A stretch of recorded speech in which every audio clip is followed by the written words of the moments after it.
Chapter 19. After returning to camp from his swim, Cole smeared lotion on his sore and blistered hands. A movement caught his eye as he pulled on the other leather gloves to start work. "Hey, look!" he called, pointing across the bay. "Is that a coyote?" Edwin and Garvey looked up at a ghost-like figure moving along the far shoreline. "It's a wolf," Edwin said, "a big one." The solitary gray animal loped along the shore, stopping every dozen strides to look around and sniff among the rocks. When it reached the stream, it lowered its head to drink, then bounded across the shallow rapids and disappeared into the thick underbrush. "Tonight we dance the wolf dance," Garvey announced. Already Cole had begun framing the roof. He worked hard and deliberately without speaking. He wasn't mad, he just didn't feel like speaking to anyone today.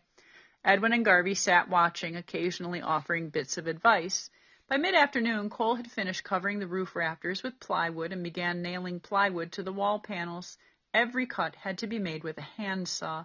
The rain made the wood slippery and the ground muddy. In the late afternoon, Cole rolled black tar paper over the roof and tacked it down.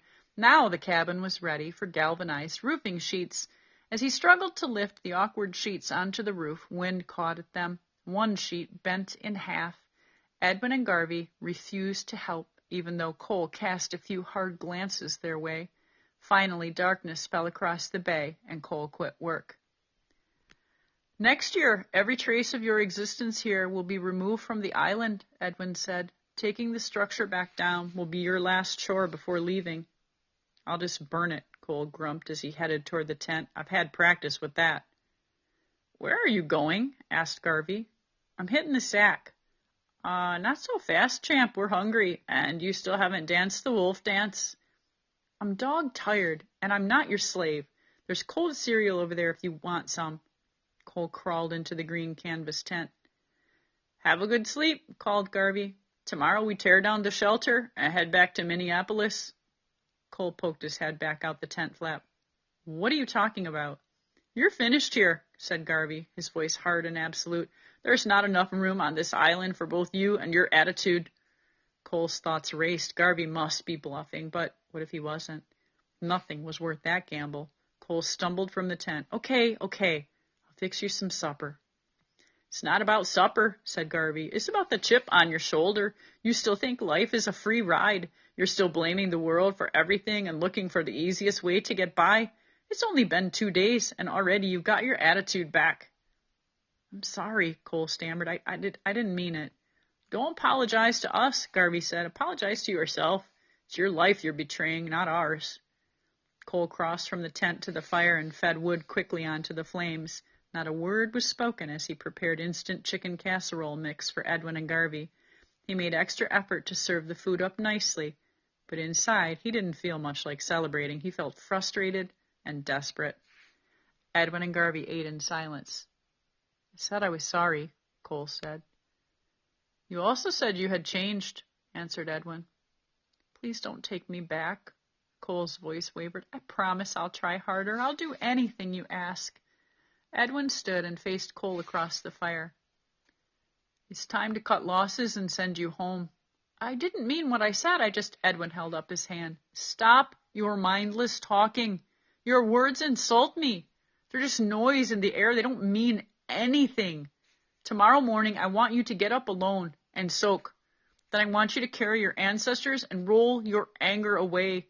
When you return to camp, we'll see what you've learned." Edwin turned and headed for the tent. Garvey followed.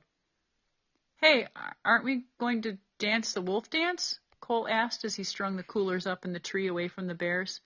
"We're going to bed," said Garvey. "You're the one who spotted the wolf. Do whatever you want. That's your usual program."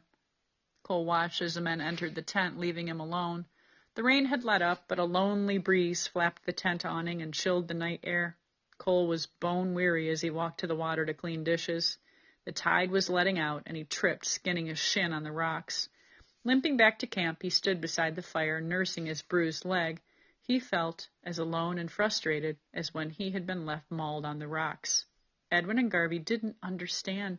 They didn't know what it was like to be this alone, this afraid.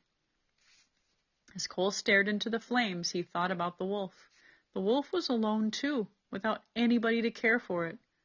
Cole shook his head. That wasn't exactly true. Wolves often hunted in a pack.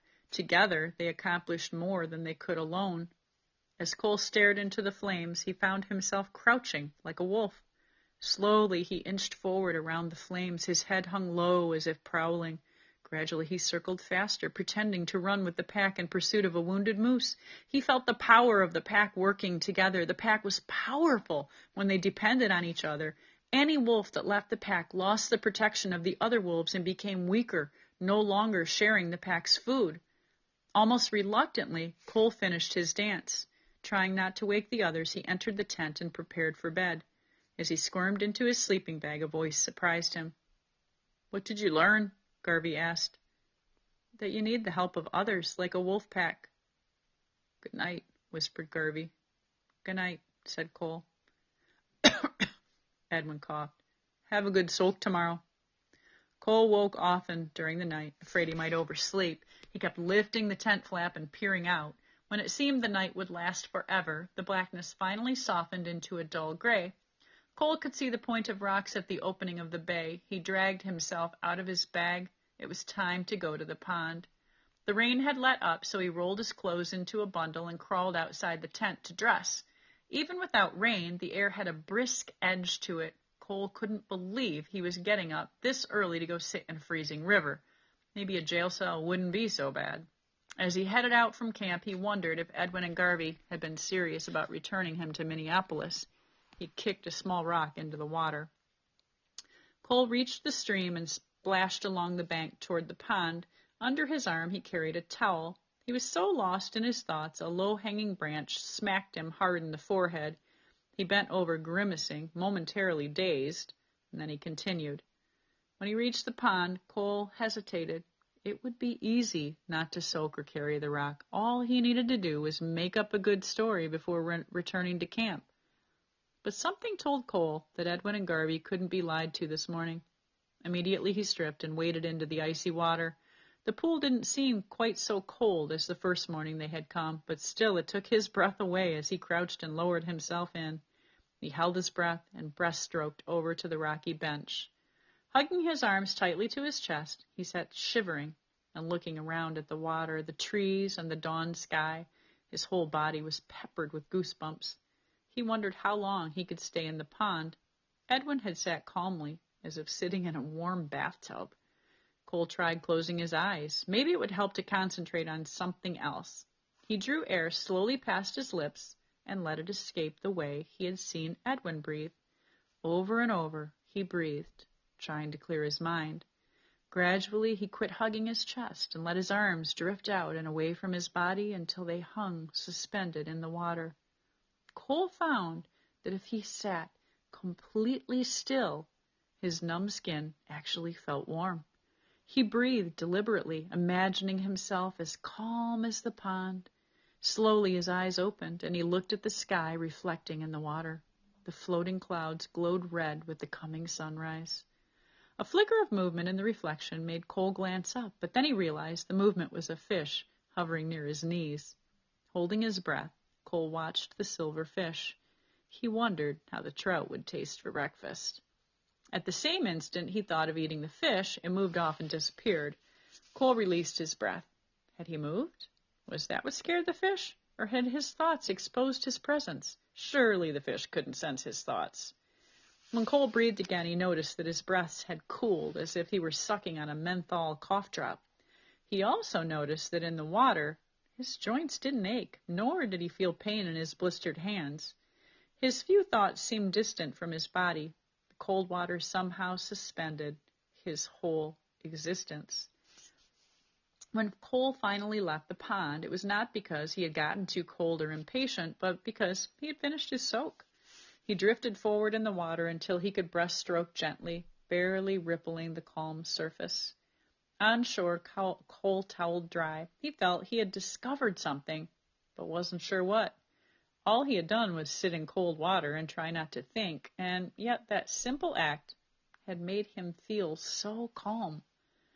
After dressing, Cole walked to where Edwin's ancestor rock had stopped when it rolled down the slope the day before. He moved stiffly from being so cold, but his joints didn't ache as they had when he crawled from the tent early that morning.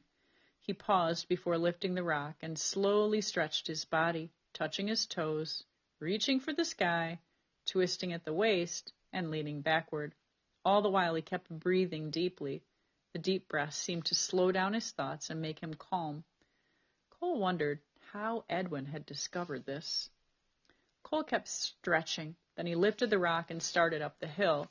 He neither rushed nor dawdled. He moved deliberately, trying not to look ahead at how far he had left to go. Instead, he tried to imagine each step as a day in his life. Whenever he stumbled, he imagined a day in his life when he had stumbled.